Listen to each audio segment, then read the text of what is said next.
السلام علیکم ورحمۃ اللہ وبرکاتہ۔ الحمد للہ رب العالمین، الصلاة والسلام علی رسولہ الکریم، اما بعد فاعوذ باللہ من الشیطان الرجیم، بسم اللہ الرحمن الرحیم،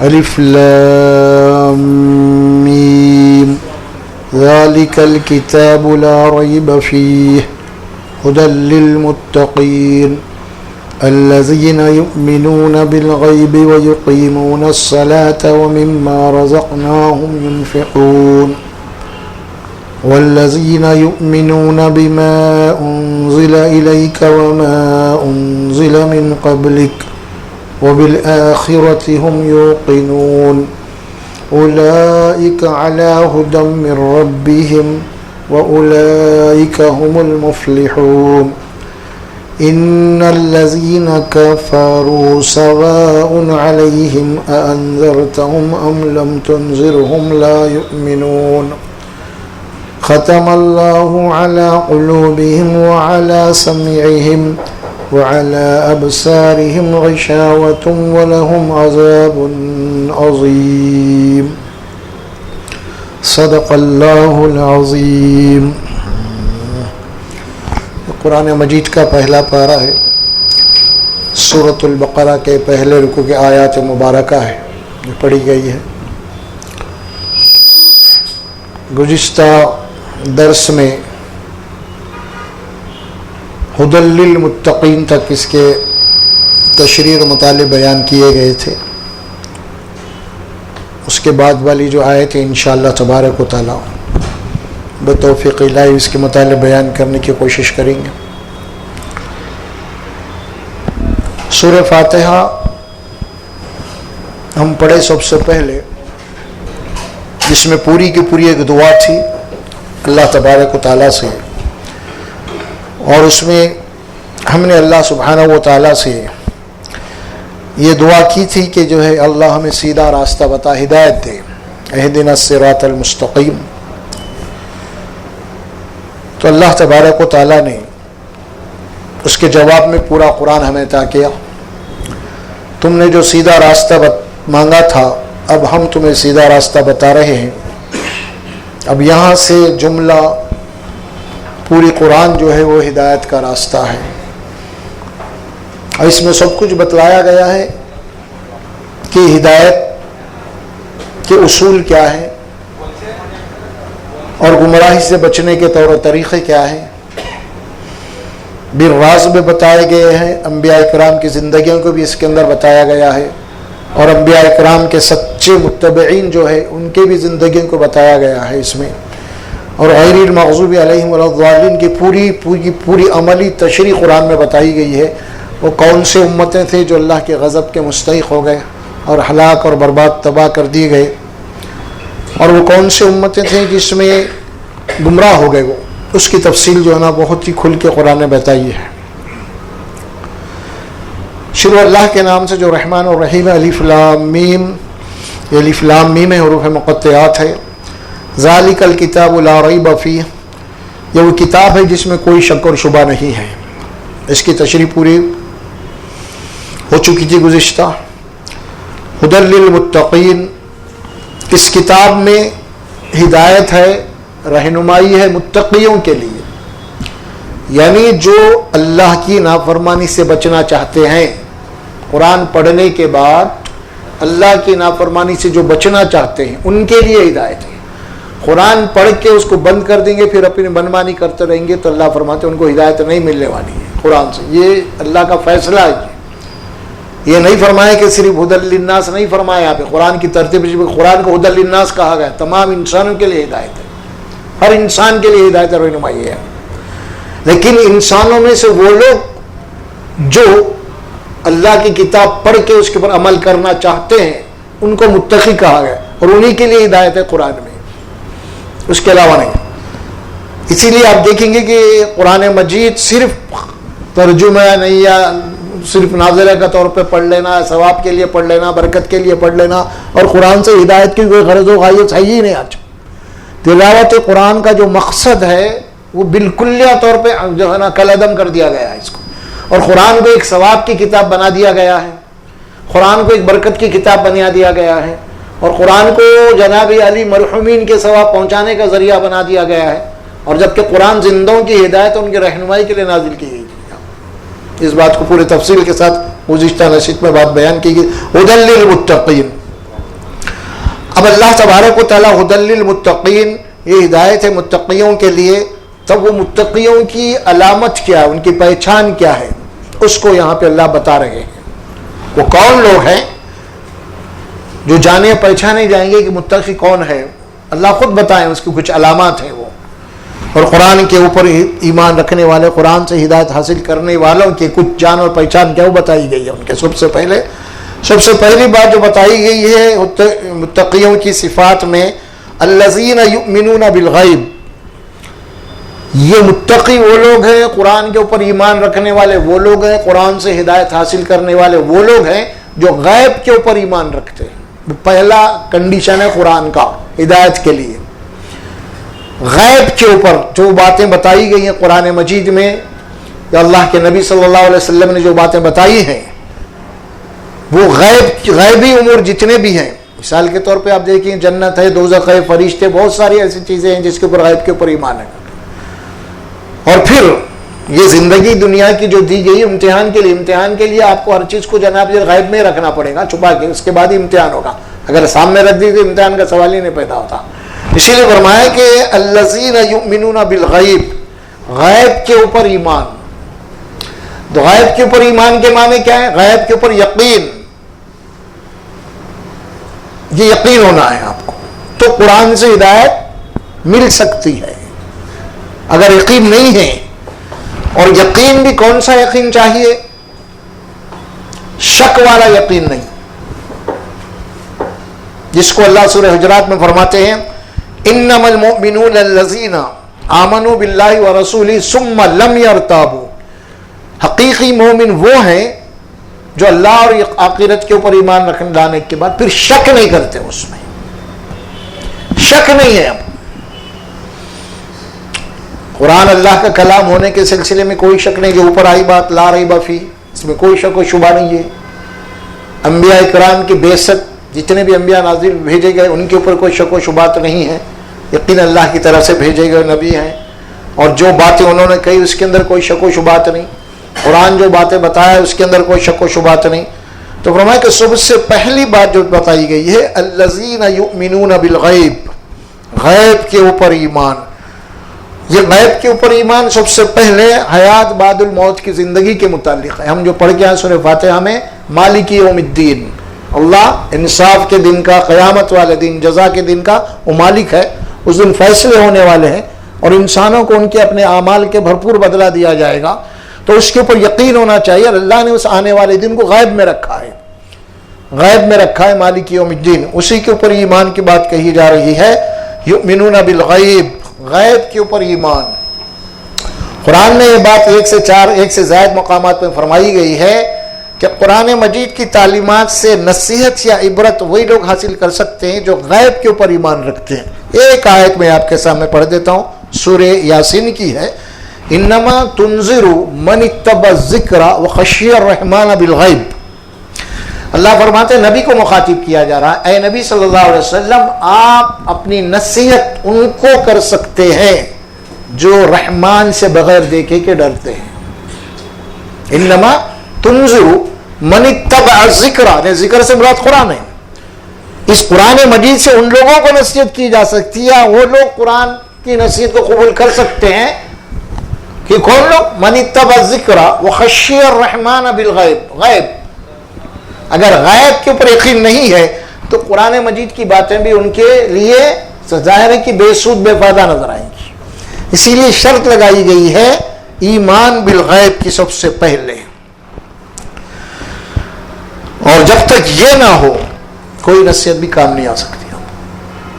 آخرت کی زندگی جب تک سامنے نہیں ہے، قرآن مجید میں یہ بات بھی کہی گئی، سورہ غالباً سورہ مدثر کی آیت ہے جس میں اللہ کے نبی صلی اللہ علیہ وسلم نصیحت کر رہے ہیں، تو ان کی نصیحت فائدہ نہیں پہنچ، تو وہاں پہ اللہ تعالیٰ فرماتے ہیں رسول صلی اللہ علیہ وسلم آپ کی نصیحت میں آپ کے طریقہ کار میں کوئی کمی نہیں ہے،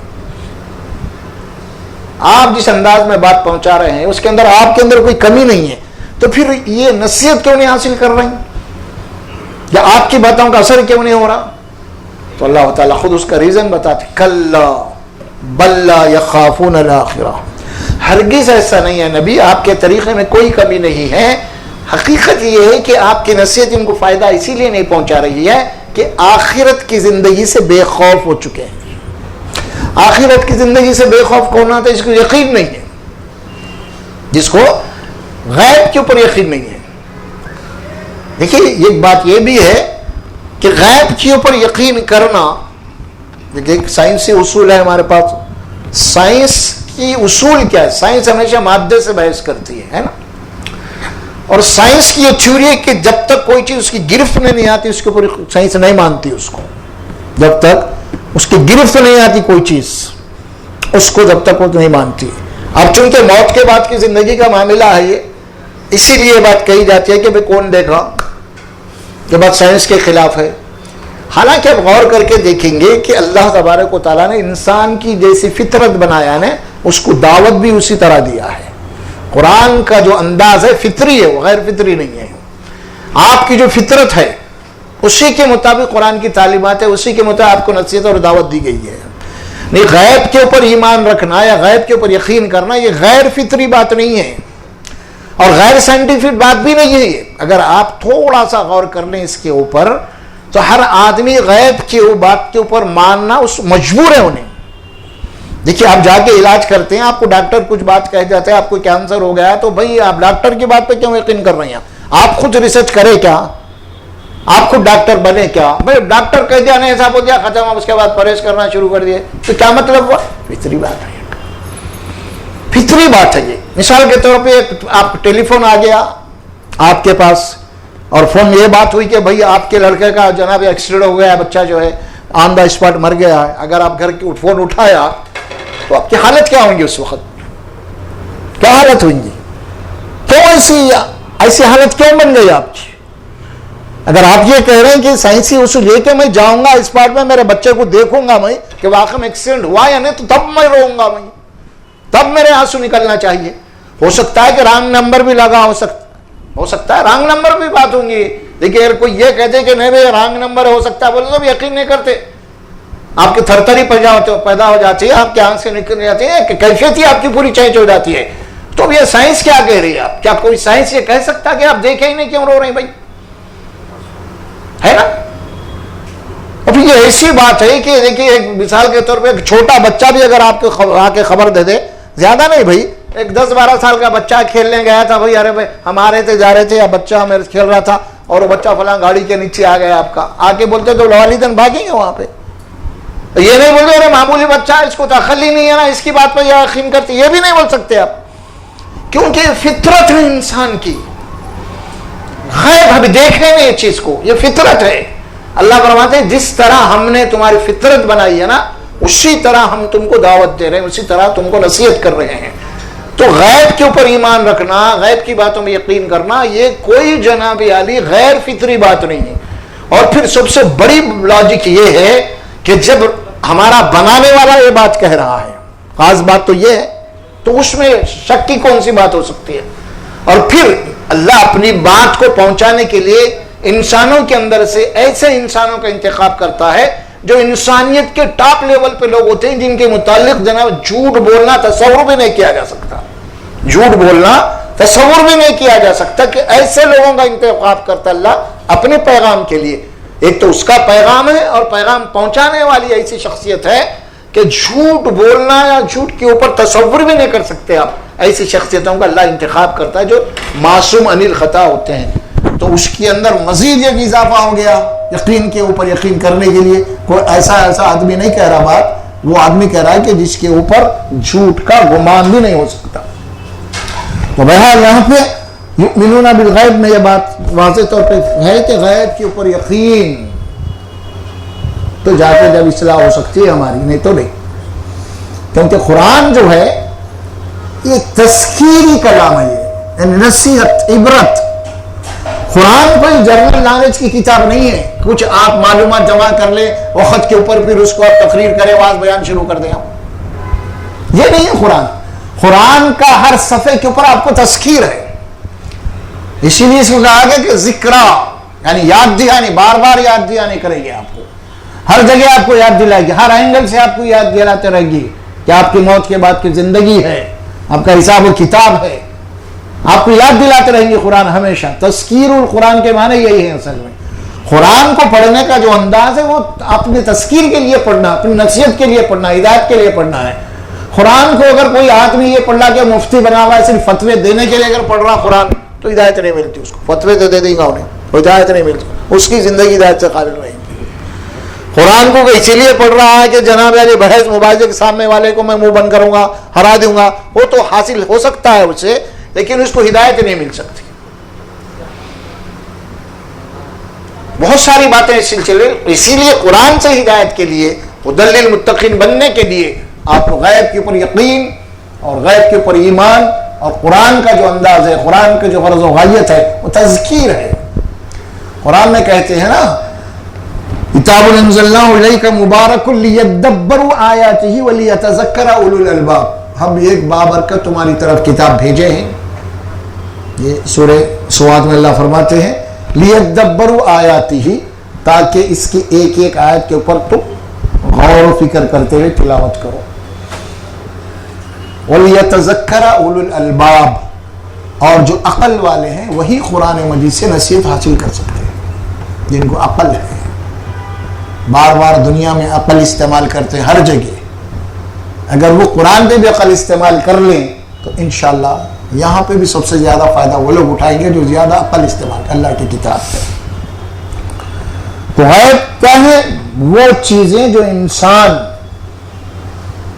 اپنی آنکھوں سے نہیں دیکھ سکتا. موت کے بعد کی زندگی کو اللہ تبارک و تعالیٰ، اس کے پاس کوئی ذریعہ نہیں ہے وہاں ایک زندگی وہاں پہ کیا ہونے والا ہے سوائے قرآن کے.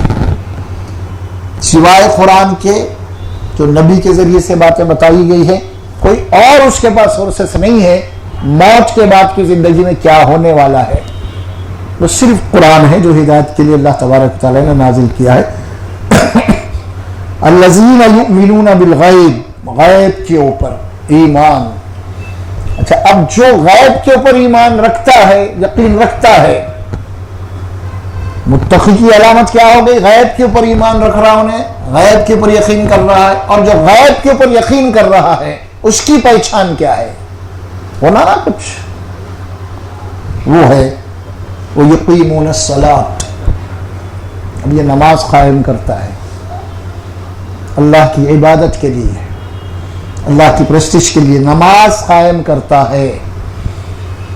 یہ ہے اب یہاں سے اس کی عملی زندگی شروع ہو جاتی ہے. کیسے ماننا؟ یہ تو صرف معاملہ کیا ہو گیا اقرار کا اور یقین کا ہے. عملی زندگی میں کیسے جانا پہچانا جائے گا کہ واقعی میں غیب کے اوپر ایمان رکھتا ہے. یہ اللہ فرماتا ہے اس کی علامت یہ وہ یقیمون الصلاۃ، یہ وہ لوگ ہیں جو نمازوں کو قائم کرتے ہیں، پڑھتے نہیں. نماز پڑھنے کے الفاظ قرآن میں ایک دو جگہ بس ختم، غالباً جہاں تک بھی ہے. باقی جگہ قرآن میں جہاں بھی الفاظ آتے ہیں وہ ہے اقامت الصلاۃ. اقامت صلاۃ میں یہ بات ہے کہ پورے کا پورا ایک نظام ہے اسلام. یہ نہیں کوئی اسلام سے بھی کوئی پوجا پاٹ کے تک کوئی دین ہے، کچھ رسومات ادا کر لیے اس کے بعد من مانی نہیں، بلکہ پورے کا پورا ایک مکمل ضابط حیات ہے اسلام. اور اسی لیے فرمایا کہ پورے نظام سے جو منسلک ہو جاتے ہیں لوگ، نماز قائم کرتے ہیں. اور قیام کے سلسلے میں بات بھی ہے کہ اس کے اندر جو امت مسلمہ ہے وہ تفرقوں میں نہیں بٹتی، فرقوں میں نہیں بٹتی. دیکھیے جب سب مل کے قائم کریں گے تو تفرقے کہاں سے پیدا ہوں گے؟ اگر اقامت صلاۃ کا مقصد ہٹ گیا، صرف نماز پڑھ رہے ہیں تو فرقے بنیں گے. نہیں، نماز کو قائم کرنا ہے، ہر طریقے سے قائم کرنا ہے. اس کی ایک عملی مشق آپ کو کروائی گئی ہے. باضابطہ 5 وقتہ نماز ہے، با جماعت ہے، آپ کا ایک امام ہوگا، امام کے تحت آپ کی وہ نماز ہوگی پوری کی پوری. وہ اس بات کی علامت ہے ایک ایمان والوں کی پوری ایک زندگی پورے ایک امیر کے تحت ہونا چاہیے. یہ بات وہاں پہ بتائی جا رہی ہے. جس طرح نماز میں مشق ہو رہی ہے آپ کی، اسی طرح ایک زندگی کے اندر بھی پوری کی پوری آپ ایک نظام سے جڑے ہوئے رہنا یہ لازمی ہے، یہ کیونکہ اسلام ایک نظام ہے، یہ کوئی صرف اسلام چھوڑ دیتا نہیں کہ جاؤ کچھ بھی کرو، ایسا نہیں ہے، ایک نظام کا ہے پورے کا پورا۔ وَيُقِيمُونَ الصَّلَاةَ، یہ نماز کو قائم کرتے ہیں۔ اس کی مثال یہ ہے، اب ایک آدمی ایمان والا ہے یا نہیں کیسے معلوم ہوگا اس کو؟ ایک آدمی ابھی کلمہ پڑھا ہے، رات کو کلمہ پڑھا ہے، صبح کلمہ پڑھا، اسلام میں داخل ہو گیا اور فوری اس کو جناب علی ظہر کی اذان سنائی دی، اب اس کی پہچان یہ ہے، پہچان کیا ہے اس کی؟ بھائی وہ کہا کہ میں سب یقین کرتا ہوں موت کے بعد کی زندگی ہے، جو بھی ساری چیزیں میں ایمان رکھتا ہوں، یقین کرتا ہوں، سب باتیں قرآن کے اوپر۔ تو پھر اب ظاہر ہے کہ اگر صبح میں ایمان لایا اور فوری ایمان لانے کے بعد اس کی ظہر کی اذان ہو گئی تو اب جانا پہچانا جائے گا کہ واقعی میں وہ جو ایمان لایا تھا، یقین کیا تھا، تو وہ اس کے عملی طور پہ وہ ظہر کی نماز کو آئے گا، نہیں تو پھر سمجھ بھی یہ زبانی خرچ ہے صرف۔ ابھی کہہ رہا کہ پہچانا ہے اس کی، ابھی بات بتائیے کہ قرآن ھدی للمتقین کے معنی کیا ہو رہے ہیں؟ اللہ کے احکامات کے عمل کرنے والوں کے لیے ہدایت ہے۔ اب ظاہر ہے کہ ایمان لانے کے بعد ظہر کا وقت ہو گیا، اذان ہو گئی، اب عمل کا موقع آ گیا اس کو، اب وہ عمل کے لیے اگر آئے گا تو پھر اس کی گواہی دی جائے گی سارے مسلمان بھی، بھائی یہ واقعے میں یہ مسلم ہے، یہ مسلم ہے۔ اسی لیے اللہ کے نبی صلی اللہ علیہ وسلم فرمائے کہ جن لوگوں کو تم مسجد میں آتے ہوئے دیکھو، مسلمانوں کے ساتھ نماز پڑھتے ہوئے دیکھو، مسلمانوں کا ذبیحہ کھاتے ہوئے دیکھو، تو انہیں گواہی دو کہ یہ مسلمان ہے۔ تفرقہ نہیں اس کے اندر، یؤمنون بالغیب ویقیمون الصلاۃ، اور نماز قائم کرتے ہیں۔ نماز کیا ہے؟ اب ہم جو پڑھ کے آئے تھے سورہ فاتحہ کے اندر، ایاک نعبد و ایاک نستعین، اللہ ہم تیری ہی عبادت کرتے ہیں، تجھی سے مدد مانگتے ہیں۔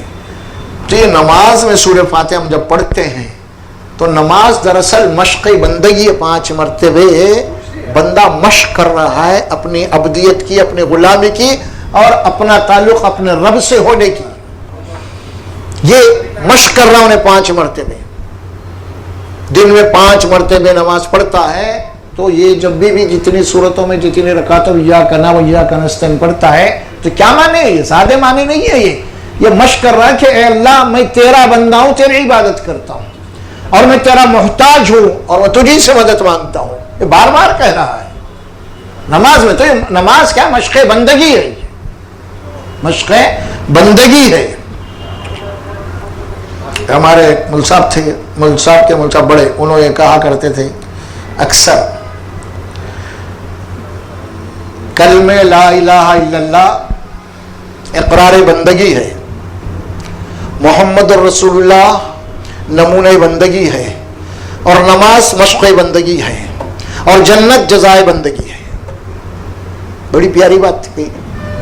کلمہ تو ہم پڑھے یعنی ہم اقرار کر لیے کہ اللہ ہمارا رب ہے، ہم محمد رسول اللہ کہہ لیے تو مطلب یہ کہ رسول اللہ ہمارے رہبر ہے، ہمارے امام ہے نا بھائی، ہمارے لیے نمونہ ہے۔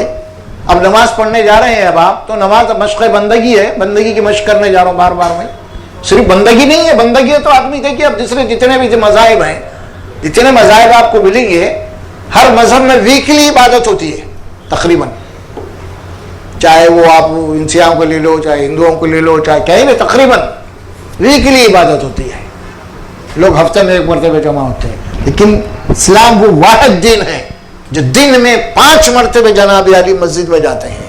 اس کی وجہ کیا ہے؟ مشق بندگی ہے۔ اور یہ مشق بندگی کیوں ہے دن میں 5 مرتبہ؟ کیونکہ شیطان انسان کا کھلا ہوا دشمن ہے، اس کے پیچھے لگا ہوا ہے، کب کمزوری دیکھو، کب اس کو سیدھے راستے سے ہٹا دو۔ اسی لیے وہ بندہ دن میں 5 مرتبہ اپنے رب سے اپنا تعلق مضبوط کرتا ہے، اور سورہ فاتحہ میں دعائیں کرتے چلے جاتا ہے۔ یہی بات نہیں آگے چل کے کہے گا سیدھے راستے کی ہدایت دے مجھے، کہے گا گمراہی سے بچا، اللہ کے غضب سے بچا، یہ دعائیں کر کے اپنا تعلق اپنے رب سے مضبوط کرتے رہتا ہے۔ تو شیطان کو جناب علی موقع بہت کم ملتا ہے ایسے بندوں کو گمراہ کرنے کے لیے، بھٹکانے کے لیے۔ اگر نہیں آپ بے لگام ہو گئے، آپ بے سہارا، اللہ کو چھوڑ دیے اب آپ، تو شیطان تو آپ کے انتظار میں ہے، آسانی سے آپ کو ہڑپ کر لے گا، آسانی سے آپ کو بھٹکا دے گا، آسانی سے آپ کے اوپر اللہ تبارک و تعالیٰ کے غضب کو حلال کر دے گا پھر وہ۔ اسی لیے نماز مشق بندگی ہے۔ قرآن میں یہ بات کہی جاتی ہے کہ نماز ان لوگوں کے اوپر گرا گزرتی ہے جن کو آخرت کے اوپر یقین نہیں. وَإِنَّهَا لَكَبِيرَةٌ إِلَّا عَلَى الَّذِينَ خَاشِعُونَ. لیکن جو اللہ کا ڈر رکھتے ہیں، خوف و خشیت رکھتے ہیں، ان کے لیے نماز چھوڑنا مشکل ہو جاتا ہے. یہ بات قرآن میں سورۃ البقرہ میں کہی گئی آگے چل کے 5ویں رکوع میں. تو نماز مشق بندگی ہے. دیکھیے اب آپ، اور اس میں سب سے بڑی جو دعا آپ کو سکھائی گئی ہے ام القرآن سورۃ الفاتحہ، اگر ہم اس کو باشعور پڑھیں تو یقیناً ہمارے اندر ذرا میں خود بخود اس نماز کے اندر بھی ایک کیفیت پیدا ہو جائے گی، اور نماز کے اندر خشوع اور خضوع پیدا ہوگا. نماز میں سب سے زیادہ جس چیز کو حاضر و ناظر رکھنا ہے وہ کیا ہے کہ آپ کس کے سامنے کھڑے ہوئے ہیں. ہمارے پاس ہوا یہ کہ نماز کے متعلق زیادہ طور پہ ظاہری جو اعمال ہیں جزوی، اس کے اوپر زیادہ بحث ہے. ہاتھ کہاں باندھنا، پیر کتنے رکھنا، سمجھ میں آ رہا، لباس کیا ہے. آپ اکثر دیکھتے ہیں نماز میں بھی کھڑے ہوئے پیرا ادھر ادھر ٹٹولتے رہتے ہیں، کبھی اس کو یہ نماز کے ظاہری ڈھانچہ ہے. یہ نماز کی اصلی اسپرٹ یہ ہے کہ آپ کس کے سامنے کھڑے ہوئے ہیں اور کیا پڑھ رہے ہیں، کیا مانگ رہے ہیں. وہ اصل شعور میں آنا، آپ کی خوف و خشیت پیدا ہونا آپ کی نماز. آپ سورہ مومنون پڑھیے، پہلے آیتوں میں یہ بات کہی گئی ہے، قد افلح المومنون الذین هم فی صلاتهم خاشعون. یقیناً فلاح اور کامیاب ایمان والوں کے لیے ہے. اور ایمان والے ہے کون؟ وہ الذین هم فی صلاتهم خاشعون، یہ وہ لوگ ہیں اپنی نمازوں کے اندر اللہ سے عاجزی کرتے رہتے ہیں. ان کا دل نرم پڑتا اللہ کے آگے ٹھہرتے سے، اللہ کی عظمت کے آگے. اور پھر دوسری بات کیا کہی گئی؟ والذین هم عن اللغو معرضون. نماز پڑھنے کے بعد اس کے اندر یہ کیفیت ہو جاتی ہے، جب اس کا تعلق اللہ سے ہو جاتا ہے، اس کے اندر ایک وقار پیدا ہو جاتا ہے، ایک وقار پیدا ہو جاتا ہے کہ آخر اللہ بندہ ہے، اللہ کا بندہ ہے، رب کائنات کا. اب وہ چلر حرکتوں میں نہیں پڑتا. انہیں جہاں بھی فالتو باتیں دکھیں گی وہاں سے سلامتی کے ساتھ بازو نکل جاتا، بحث نہیں کرتا ہوں. والذین هم عن اللغو معرضون. یہ نماز بھی ہے، ٹھیٹھی ٹھاٹا بھی ہے، مسخرہ بنا بھی ہے، چشورا پن بھی ہے، تو پھر اس کے اوپر نماز کا کوئی اثر ہی نہیں ہوا. اثر ہی نہیں ہوا. یہ کیوں ہو رہا ہے؟ اسی لیے کہ ہم نماز کے صرف ڈھانچے کے اوپر بحث کر رہے ہیں. نماز کی اصل جو اسپرٹ ہے، اللہ فرماتے قوموا للہ قانتین، اللہ کے دربار میں ایسے ٹھہرو گویا کہ تم ایک عاجز غلام ہے. غلام کیسے ٹھہرتا ہے اللہ کے سامنے؟ ایک اپنے آقا کے سامنے. اور کہ جب کوئی بڑے منسٹر کے سامنے آپ ٹھہر گئے، آپ دیکھیے آپ کو ادھر ادھر کھجارا بھی تو آپ بے چین رہتے، لیکن کھجاتے نہیں ہو، کیونکہ آپ کس کے سامنے کھڑے ہوئے؟ حالانکہ آپ کی طرح کا انسان ہے، محض ایک پوسٹ اس کا بڑا ہے اور کچھ بھی نہیں ہے. ورنہ اس کے باوجود بھی آپ دیکھیے کیسے کوئی ایسی حرکت نہیں کرتے آپ، ارے اچھا نہیں ہے کھجانا بولتے، لیکن آپ نماز میں ڈر کے سو بھی ہو رہا آپ. کسی نے یہ بات کہی کہ انسان جب وضو کر کے نماز پڑھتا اللہ اکبر بولتے جناب علی، وہ ساری چیزیں جو بھول گیا تھا، دکان غلہ مکان سب کھل جاتے ہیں اللہ اکبر بولتے. تو اس کے لیے کیا ہے؟ آدمی کو یہ سمجھنا چاہیے کہ آپ کس کے سامنے کھڑے ہوئے ہیں. ایک طویل حدیث ہے جس کو حدیث جبرائیل کے نام سے مشہور ہے. یہ اس حدیث میں یہ بات بتا دی گئی، احسان کے عنوان سے حدیث. تو اس میں بڑی پیاری بات کہی گئی ہے، اللہ کی جو تم بندگی کر اللہ کے سامنے کھڑے ہوئے ہیں، تو اللہ کے نبی صلی اللہ علیہ وسلم فرماتے ہیں تعبد اللہ کأنک تراہ، ان تعبد اللہ کأنک تراہ. دیکھو تم نماز میں کھڑے ہوئے ہیں، تکبیر تحریری میں باندھے ہوئے، اللہ اکبر بول کے رہے، اللہ تو سب سے بڑا ہے بول کے ہاتھ بند کر لیے، آپ اپنے آپ کو اللہ کے حوالے کر لیے، تو آپ کس کے سامنے کھڑے ہوئے ہیں؟ کوئی تصور ہے آپ کا؟ رب کائنات کے سامنے کھڑے ہوئے ہیں. اللہ کے نبی فرماتے ہیں ان تعبد اللہ کأنک تراہ. تو نماز میں کھڑے ہیں تو ایسے اس انداز میں ٹھہرو کہ جیسے کہ تم اللہ کو دیکھ رہے، اللہ کو دیکھ رہے ہو. لیکن انسان کے بس میں یہ بات نہیں ہے، اللہ نے اس کو نہیں رکھی بات کہ اللہ کو دیکھ سکے دنیا میں. اس کے بعد اللہ کے نبی صلی اللہ علیہ وسلم اس کی تشریح فرماتے آگے چل کے وَإِن لَّمْ تَكُن تَرَاهُ فَإِنَّهُ يَرَاكَ. تم سے نہیں ہو سکتا کہ تم اللہ کو دیکھ سکو، لیکن اتنا یقین کرو کہ اللہ تمہیں دیکھ رہا ہے. تو پھر کیا کیفیت ہو جائے گی اس کی، جب ہم کھڑے ہیں جس کے سامنے. تو نماز کی جو کیفیت ہے، نماز خالی اٹھک بیٹھک کا نام نہیں ہے کہ چندوں کا جاب کسی اللہ کی حاضری دینے کا نام نہیں ہے. سمجھ میں آپ؟ تو قرآن مجید میں ایک آیت کریمہ آتی ہے نماز کے متعلق ہے، وہ سورہ العنکبوت میں، ان الصلاۃ تنہی عن الفحشاء والمنکر ولذکر اللہ اکبر واللہ یعلم ما تصنعون. بے شک نماز، تنہا کے معنی روکنا، روکتی ہے نماز، عن الفحشاء والمنکر، بے حیائی کے کاموں سے، بے شرمی کے کاموں سے اور بری باتوں سے، غلط باتوں سے نماز کیا کرتی ہے؟ تمہیں روکتی ہے. اور یہ اللہ کا بہت بڑا ذکر ہے. کیا میننگ پیدا ہوئی اس کے؟ اب اس کا مطلب یہ ہوا نماز پڑھنے کے بعد نمازی کے اندر یہ کیفیت پیدا ہونا کہ وہ بے حیائی اور برائی کے کاموں سے رکنا ہوگی، حتی الامکان کوشش کرنا ہے. یہ ہے نماز کا اثر. نماز کا اثر ہے یہ. اگر یہ نہیں ہو رہا، دیکھیں نماز کے متعلق اللہ کیا بات فرمائے؟ نماز تم کو بے حیائی اور برائی کے کاموں سے روکتی ہے. اگر میں نماز پڑھ رہا ہوں، بے حیائی برائی کے کاموں سے نہیں رک رہا، ادھر نماز بھی ہے، ادھر بے حیائی بھی ہے، برائی بھی ہے، ادھر لپا ڈوپی بھی، ڈنڈی بھی ہے، خیانت میں جھوٹ بھی ہے، سب چل رہا، نماز بھی چل رہی، تو نماز پھر میں نے کو روک رہی نہیں وہ کاموں سے.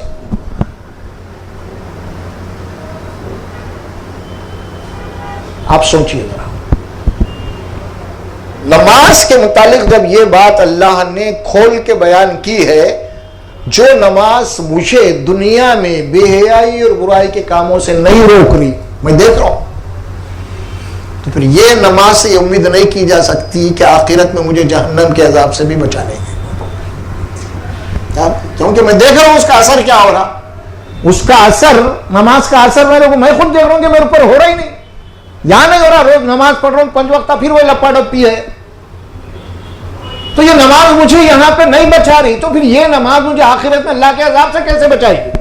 میں نے کہ اپنے ہاتھ میں دے دی اللہ تعالیٰ اس کو. اللہ اپنے نماز پڑھنے والے کے ہاتھ میں دے دی کہ دیکھ تیری نماز تو یہ ہے، اگر تیری نماز تو اس کو دنیا میں برائیوں سے اگر بچا رہی ہے، تو پھر تو سمجھ لے کہ آخرت میں بھی تجھے عذاب سے بچائیں گی. اگر تیری نماز تجھے دنیا میں برائیوں سے لپٹ ڈوپی سے نہیں بچا رہی، تو پھر یہ سوچ لے یہ نماز یہاں کام نہیں ہے تو وہاں کیا کام میں آئیں گی پھر، ہے نا بھائی؟ سیدھی بات ہے. اس میں ایسا نہیں فتویٰ لینے کی ضرورت ہی نہیں ہے آپ کو، دل سے پوچھ، ملا سے نہ پوچھ. ہاں سیدھی بات ہے اس میں.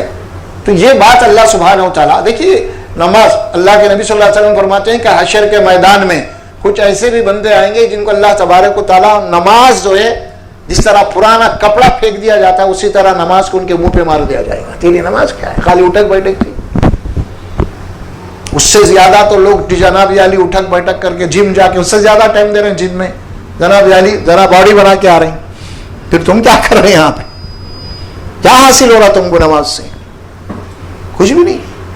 بہت سارے لوگوں کو میں نے دیکھا جیسی نماز پڑھتے ہیں ٹوپی نکال کے جیب میں رکھ لیتے ہیں. تو آپ یہ سمجھ لیجئے کہ یہ اس کے معنی یہ ہے کہ آپ جیسے نماز پڑھ کے ٹوپی نکال کے جیب میں رکھ لیے، تو اسی طرح آپ نماز کو بھی دوسرے جیب میں رکھ رہے ہیں. نماز بھی جیب میں رکھ دیا، باہر نکل گیا، نہیں مسجد کے اب تک تو ختم، باہر تعلق نہیں ہے تیرا، ٹوپی جیب میں یا نماز جیب میں، ختم. حاصل کیا ہے اس سے؟ کوئی حاصل. تو اللہ تعالیٰ جو اتنی اہم عبادت ہے اور جو فرض کیا ہے، وہ بھی معراج میں فرض ہوئی اور نماز اسی مہینے میں، معمولی عبادت نہیں ہے، وہ بندوں کی اصلاح کے لیے بنیادی چیز ہے. اگر یہ نہ ہو تو انسان جو ہے اللہ سے اس کا تعلق ختم ہو جاتا بالکل یا طور پہ، بندہ بندہ ہی نہیں رہتا. وہ فرعون میں اس میں کوئی فرق ہی نہیں ہے. جو نماز نہیں ہے بولتا، جو نماز نہیں پڑھتا، اس میں کوئی فرق اسی لیے نہیں ہے کہ بھائی فرعون نے اپنی منمانی کرا، ہم بھی کر رہے ہیں، کہاں کی نماز کھا رہے ہیں تو دیکھا جائے گا. سب پہلے کاروبار ہے تو صبح بولے یہ تصورات ہے یہ. اسی لیے فرمایا کہ نماز قائم کرتے ہیں. دو ٹوک الفاظ میں ہم خود یہ سمجھ لے سکتے ہیں کہ نماز اصلی کیا ہے، نقلی کیا ہے. وہ نماز ہم کو دنیا میں گناہوں سے نہیں بچا رہی، مجھے وہ نماز اصلی نہیں ہوتی، نقلی ہے. وہ آپ دیکھتے ہیں کہ بازار سے کوئی چیز لاتے، مثال کے طور پہ ایک صابن لا لیا، آپ کپڑے دھو رہے ہیں، جناب یعنی وہ صابن کی بھٹی ختم ہو رہی، میل ہی نہیں نکل رہا.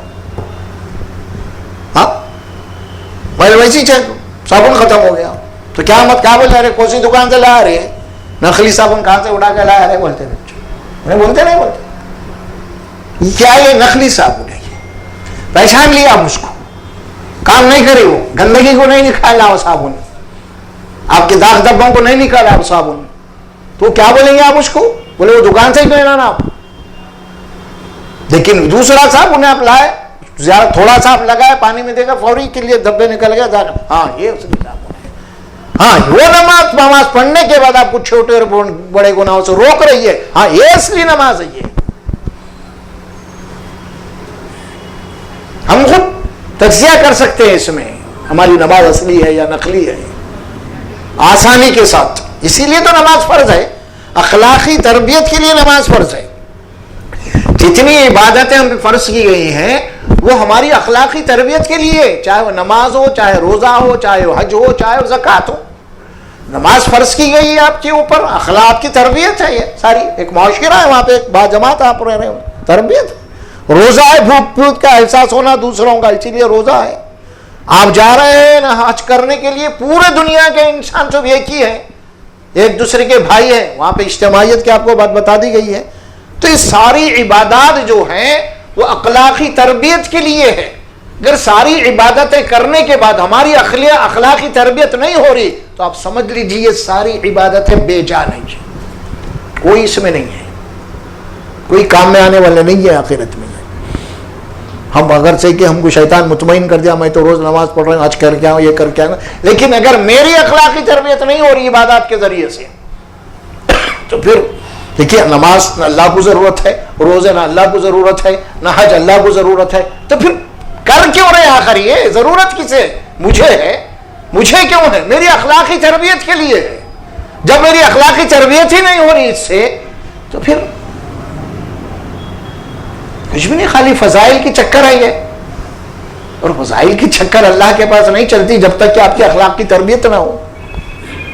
اس وقت تو کوئی فضائل کی بات ہی نہیں ہے. تو بہرحال نماز کے سلسلے میں یقیمون الصلاۃ، پھر نماز کے ساتھ ہی جو جملہ لگا ہوا وہ کیا ہے؟ وَمِمَّا رَزَقْنَاهُمْ يُنْفِقُونَ، اور جو کچھ بھی ہم نے دیا ہے مال اس میں سے برابر خرچ کرتے ہیں. دیکھیے اجتماعیت کی بات آ گئی یہاں پہ. نماز کیا ہے کہ اجتماعی عمل ہے، اور اجتماعی عمل کے لیے اس میں غریب بھی ہوتے ہیں، امیر بھی ہوتے ہیں، بیمار بھی ہوتے ہیں، صحت مند بھی ہوتے ہیں. تب ایک دوسرے کا ساتھی بننا ہے، آپ کو ایک دوسرے کے مددگار بننا ہے. تو معاشرے کے اندر فرمایا کہ جو کچھ بھی ہم نے دیا ہے سماج میں، معاشرے میں جو لوگ ضرورت مند ہیں ان کے اوپر برابر خرچ کرتے ہیں. اسی لیے نماز کی بڑی اہمیت ہے.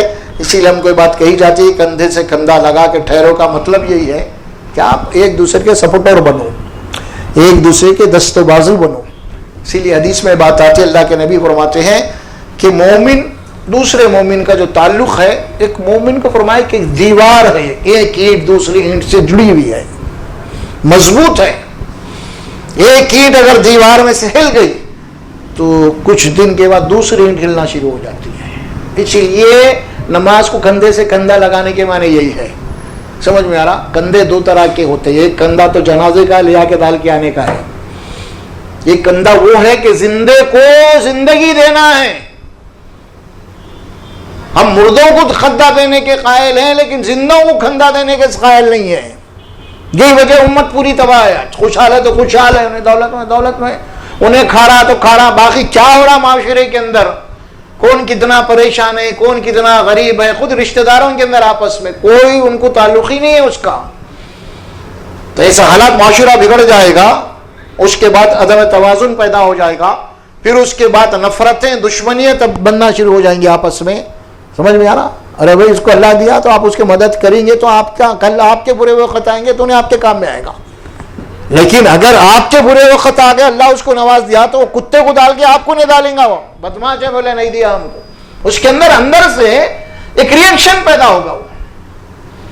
لیکن اگر وہی آپ مدد کرتے رہے, اگر آپ پیدا لوگ ہیں تو آپ نہیں کھا کے انہیں آپ کو کھلاتا, نہیں بھائی میں احسان ہے ان کے اوپر میرے, ان کو مدد کرنا چاہیے ہم کو, خود میں خود فطری جذبہ پیدا ہو جائے گا.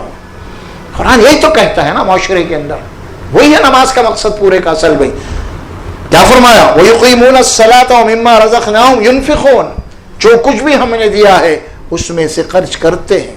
کہ خرچ کرنے سے مال کم نہیں ہوتا آپ کے اندر. اللہ فرماتے ہیں کہ تم اللہ کے راستے میں خرچ کر رہے ہو تو وہ مال کم نہیں ہوتا, اللہ اس میں اور برکتیں دیں گا اور بڑھائے گا اس کو. یوربی صدقات بولا, تمہارے صدقات کو اللہ تعالیٰ اور پروان چڑھائے گا اور کرے گا. قرآن کہتا ہے وَلَئِن شَكَرْتُمْ لَأَزِيدَنَّكُمْ وَلَئِن كَفَرْتُمْ إِنَّ عَذَابِي لَشَدِيدٌ. ہماری نعمتیں جو ہم نے تم کو دیا اس میں شکر ادا کرو, دوسروں کا خیال کرو تو ہم نعمت جو کچھ بھی دیا اس میں اور اضافہ کرتے چلے جائیں گے. اگر تم نے بخل کیا, ناشکری کی, تو پھر ہمارا عذاب تمہارا انتظار کر رہا. سمجھو کوئی دیر نہیں لگتی تم کو بھی فٹ پاتھ پہ لانے کے لیے, کوئی دیر نہیں لگتی زیادہ. تمہاری برسوں کی کمائی اللہ چاہیں گا تو منٹوں میں ختم ہو جائے گی, فٹ پاتھ پہ لا لیں گے. اسی لیے فرماتے ہیں کہ اللہ جو کچھ دیا ہے ان کے دوسروں کا خیال کرو اور اللہ سے دعا کرو کہ اللہ تبارک و تعالیٰ تمہیں ایسا بنایا, ایسا نہیں بنایا.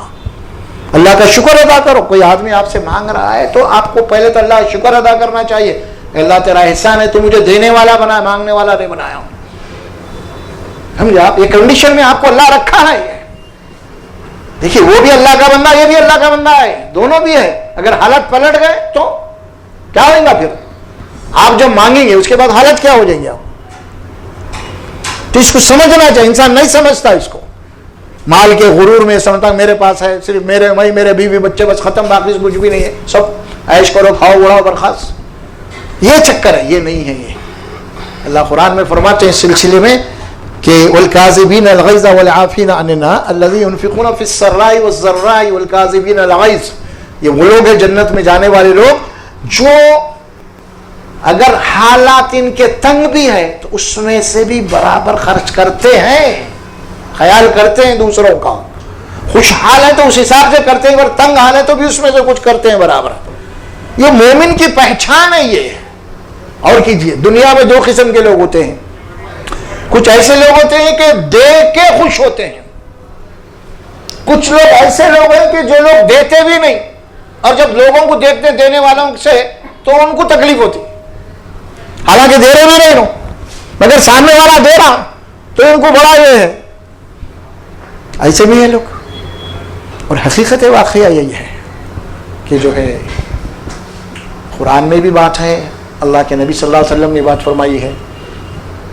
ایک بات بڑی پیاری کہی تھی اس سلسلے میں, حدیث میں پڑھ کے سنا دیتا ہوں آپ کو. اللہ کے نبی صلی اللہ علیہ وسلم فرماتے ہیں لا یرحم اللہ من لا یرحم الناس.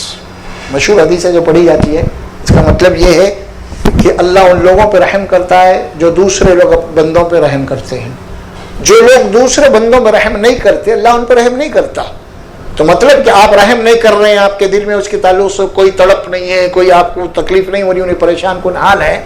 اگر آپ اس کو نظر انداز کر کے اللہ سے دعا مانگ رہے کسی حالات میں, اللہ میرے اوپر رحم کر تو فلاں, تو پھر آپ سوچئے اللہ کے نبی پہلے بولے تو رحم کر تو اللہ تجھ پہ رحم کرے گا. تو خود رحم نہیں کر رہا تو پھر تو کس منہ سے اللہ سے دعا کر رہا؟ میں خود رحم نہیں کر رہا ہوں سامنے والے کے اوپر, تو میں کس منہ سے اللہ سے بولوں اللہ تو مجھ پہ رحم کر؟ یہ تو میرے خلاف بات ہو گئی نا. میں کیسے مانگوں اللہ سے رحم کی بھیک جبکہ میں خود نہیں کر رہا ہوں؟ میرے ماتحت میرے سے کمزور جو لوگ ہیں, میرے سے کمزور جو لوگ ہیں ان پہ میں رحم نہیں کر رہا ہوں, تو میں اللہ سے رحم کی بھیک مانگوں کیسے کرے گا؟ یا پھر دنیا کے اندر بہت سارے معاملات ہیں, آپ سے بڑے کوئی ہیں, بڑے کارم ہیں, آپ جا کے ان کو بولیں گے کہ آپ کا کام بننے والا ہے, صاحب ہم پہ رحم کرو, بولے تو آپ ذرا سوچ آپ رحم کریں کہ آپ سے نیچے والے پہ آپ نہیں کریں تو گنیر آپ پہ رحم کیوں کریں گے؟ آپ نہیں کرے گا. اللہ کا نظام ہے, جیسی کرنی ویسی بھرنی, ایکشن ری ایکشن. تو اسی لیے آدمی کو چاہیے ہمیشہ رحم دل ہونا چاہیے، جذبہ ہونا چاہیے رحم کا۔ وَمِمَّا رَزَقْنَاهُمْ يُنْفِقُونَ، جو کچھ بھی ہم نے ان کو دیا ہے اس میں سے خرچ کرتے ہیں۔ اور وَالَّذِينَ يُؤْمِنُونَ بِمَا أُنزِلَ إِلَيْكَ وَمَا أُنزِلَ مِنْ قَبْلِكَ، اور پھر اس کے بعد ایمانیات کی بات آ رہی ہے۔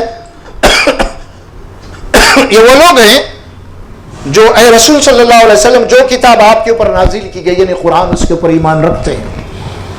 وَمَا أُنزِلَ مِنْ قَبْلِكَ، اے رسول صلی اللہ علیہ وسلم آپ سے پہلے جتنی کتابیں نازل کی جا چکی ہیں، پیغمبروں کے میں تورات ہو، انجیل ہو، زبور ہو، اور بہت سارے صحیفے، ان سب کے اوپر ان کا ایمان ہوتا ہے۔ تو اسی لیے کہ ہر زمانے میں اللہ تبارک و تعالیٰ ہدایت کے لیے کتابیں بھیجا ہے، ہر دور میں انسان اللہ تبارک و تعالیٰ کی ہدایت کا محتاج تھا۔ آپ قرآن پڑھیں گے سورہ آل عمران میں، وہاں پہ اللہ فرماتے ہیں نزل علیک الکتاب بالحق مصدقا لما بین یدیہ من التوراۃ والانجیل، اے رسول صلی اللہ علیہ وسلم ہم نے آپ کے اوپر یہ کتاب قرآن نازل کی ہے جو اس کے جو اگلی کی کتاب ان کی تصدیق کرنے والی ہیں۔ وہ کون سی کتابیں تھیں؟ تورات اور انجیل تھی، وہ تھی۔ لیکن اس کے بعد کیا جملہ ہے قرآن میں؟ من قبل ھدی للناس، یہ قرآن سے پہلے ہدایت کی کتابیں تھیں، قرآن آنے کے بعد اللہ خود ان کتابوں کو منسوخ کر دیا ہے، اب نہیں۔ ھدی للناس کیا تھا؟ من قبل ھدی للناس، اس سے پہلے ہدایت کی کتابیں تھیں، اب نہیں، قرآن منسوخ ہے۔ اس کی طرف اشارہ ہے یہاں پہ، وہ ایمان رکھتے ہیں قرآن پہ بھی اور ایمان رکھتے ہیں آپ سے پہلے جو کتابیں نازل کی ان کے اوپر بھی۔ وہ بالآخرۃ ہم یوقنون، اب پہلے آیت کیا پڑھے تھے ہم؟ یؤمنون بالغیب، آخرت کے اوپر ایمان رکھتے ہیں، غیب کے اوپر ایمان رکھتے ہیں۔ اور یہاں پہ کھول دیا گیا ہے وہ ایمان کیا ہے، وہ غیب کیا ہے، وہ یقین ہے۔ وہ بالآخرۃ ہم یوقنون، یہ آخرت کے اوپر ان کا ایمان یقینی کیفیت میں ہوتا ہے، یقینی کیفیت میں ہوتا ہے۔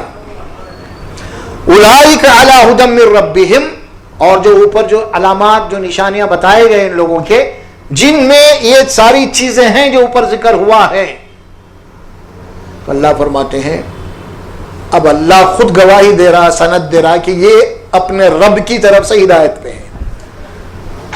دیکھیے اب انہوں نے بولنے کی ضرورت نہیں ہے، قرآن کہہ رہا کیا باتیں ہیں اللہ کی کہ یہ ہدایت متقی ہے، غیب کے اوپر ایمان ہے، نماز قائم کرتے ہیں، جو کچھ بھی ان کے اوپر دیا خرچ کرتے ہیں، اور قرآن کے اوپر ایمان رکھتے ہیں، قرآن سے پہلے کتابوں پہ ایمان رکھتے ہیں، آخرت پہ ایمان یقین رکھتے ہیں، جن میں یہ کوالٹی ہے۔ اللہ خود کیا کہتے ہیں؟ اولئک علی ھدی من ربہم، یہی وہ لوگ ہیں جو اپنے رب کی طرف سے ہدایت پہ ہے۔ انہوں نے نہیں بول رہے ہیں، اب سند اللہ کہہ رہا ہے، یہ میں کہہ رہا ہوں کہ لوگ ہدایت پہ ہیں، سند دی جا رہی ہے واپس کو ہدایت کی۔ اور پھر جب وہ ہدایت پہ ہے تو انجام کے اعتبار سے کیا ہوگا؟ اولئک هم المفلحون، اور یہی فلاح پانے والے ہیں۔ دیکھیے یہ آیتیں جو اتنی سی ہے، اس میں آپ کو پوری پکچر بتا دی گئی ہے، ایمان کیا ہے، تقویٰ کیا ہے، ہدایت کیا ہے، اور اللہ کی طرف سے ہدایت میں قائم کون لوگ ہیں۔ یہ ساری چیزیں چھوڑ دے کے ہم بولیں گے کہ میں ہدایت پہ ہوں یا میری نجات ہو جائے گی، نہ نماز پڑھ رہا ہوں، نہ آخرت پہ یقین ہے اس کو، اور نہ تو انفاق کر رہا، اور نہ تو پچری کی آخرت پہ یقین، کچھ بھی نہیں کر کے نہیں بول رہا میری بخشش ہو جائیں گی، میری نجات ہو جائیں گی، بولے تو جھوٹ بول رہا ہوں، دھوکے میں ہے۔ کوئی اگر بول بھی دیا میں بھی تو ڈر رہا کہ میں ہوں نا میرا مرید ہے تو میری بخشش ہو جائیں گی، نہیں، اللہ بول رہے میں خود ان لوگوں کو ہدایت کا پروانہ دے رہا ہوں، سند دے رہا ہوں، یہ ہدایت پہ ہے۔ دنیا مانے یا نہ مانے، دنیا چاہے ان کو گمراہ کہہ دے، لیکن اللہ کہہ رہے ہیں کہ یہ کوالٹی جن میں ہے وہ ہدایت میں ہے، اور یہی لوگوں کو کل نجات ہونے والی ہے، فلاح پانے والے ہیں۔ یہ تھا ایمان والوں کا تذکرہ، مومنین کا، جہاں پہ آپ پھر اس کے بعد منکرین کا تذکرہ اسی صورت میں انشاءاللہ اس کو آگے چل کے دیکھیں۔ بارک اللہ لی ولکم فی القرآن العظیم ونفعنا وإیاکم بالآیات والذکر الحکیم۔ اللہ تبارک و تعالیٰ سے دعا ہے اللہ سبحانہ و تعالیٰ مجھے اور آپ کو بولنے اور سننے سے زیادہ عمل کی توفیق عطا فرمائے۔ السلام علیکم ورحمۃ اللہ۔